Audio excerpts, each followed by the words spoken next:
नमस्कार, स्वागत है आपका। दोस्तों, बिहार से होने के नाते बिहार से एक बड़ी मोह-माया है कि हमारा बिहार कैसे और आगे बढ़े, कैसे और आगे बढ़े। जैसा कि मैं देख रहा हूँ कि साक्षरता आज भी हमारे यहाँ कम है, 63.82% अभी यहाँ का साक्षरता है। जबकि अगर हम बात करें तो राष्ट्रीय साक्षरता 80 80.9% प्रति व्यक्ति आय की अगर हम बात करें तो बिहार की प्रति व्यक्ति आय पाँच 50,555 जबकि राष्ट्रीय 86,659।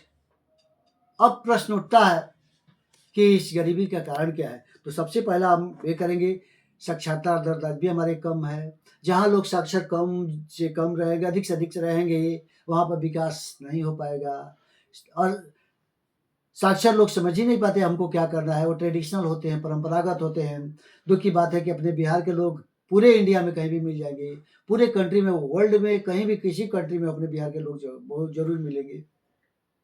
तो दोस्तों, और ज़्यादा साक्षरता रहेंगे, पढ़े लिखे रहेंगे तो हमारे लोग ऑफिसर के रूप में रहेंगे, अच्छे-अच्छे बिज़नेसमैन रहेंगे। लेकिन आज हम लोग जनरल काम करते हुए नज़र आते हैं। उद्योग की कमी, आज भी हमारे देश में उद्योग का, बिहार में उद्योग का अभाव हुआ है।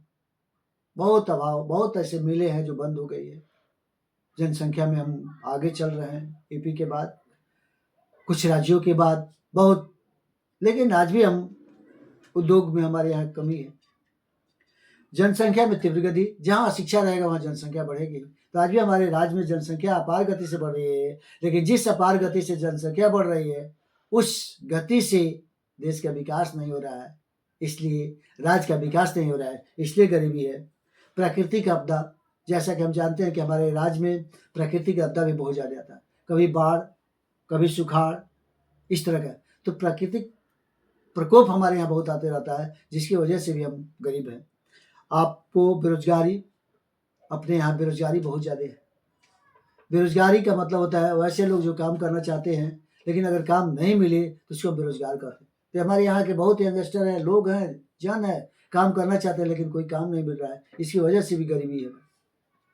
आप भ्रष्टाचार बहुत ज़्यादा है, भ्रष्टाचार अपने यहाँ बहुत ज़्यादा बढ़ गया है, भ्रष्टाचार बहुत ज़्यादा आ गया है, इसलिए भ्रष्टाचार पर कंट्रोल करना होगा। भ्रष्टाचार की वजह से आज भी हमारे यहाँ आय और धन का समान वितरण हो गया है। भ्रष्टाचारी आगे बढ़ रहे हैं, इसलिए यहाँ गरीबी है।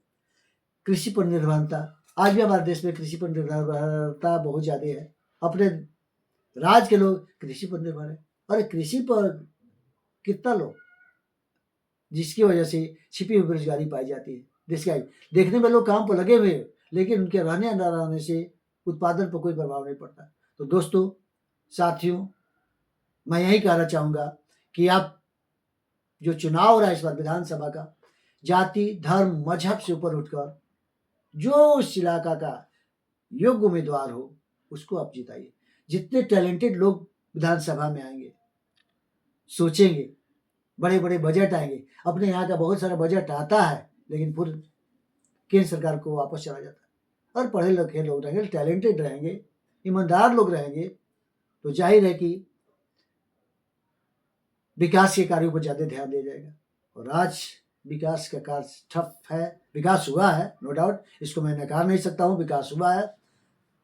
जब आज़ादी के समय हमारे देश का विकास बहुत अच्छा था, बीच में बहुत डाउन हो गया, फिर अभी भी विकास हो रहा है। तो आप विकास के लिए योग्य उम्मीदवार का चयन करें, और सबसे बड़ा ज़रूरी है कि आप वोट देने जाएँ। आज भी हमारे यहाँ वोट परसेंटेज बहुत कम होता है। अधिक से अधिक संख्या में यंगस्टर को मैं रिक्वेस्ट करूँगा कि आप वोट डालें, अपने मत का प्रयोग करें। ये महाकुंभ है, कुंभ भी नहीं, महाकुंभ है, मतदान का कुंभ है। तो हम लोग कुंभ में करोड़ों की संख्या में लोग इलाहाबाद, प्रयागराज गए, लेकिन मतदान होता है तो लोग कहते हैं कोई राजा बने, हमको क्या लेना-देना, कोई मतलब नहीं। नहीं, हाथ जोड़ के अपील करता हूँ कि अपने राज्य के विकास के लिए, गरीबी से ऊपर उठने के लिए, स्टैंडर्ड ऑफ लिविंग बढ़ाने के लिए, शिक्षा में क्रांति करने के लिए आप ज़रूर वोट दें।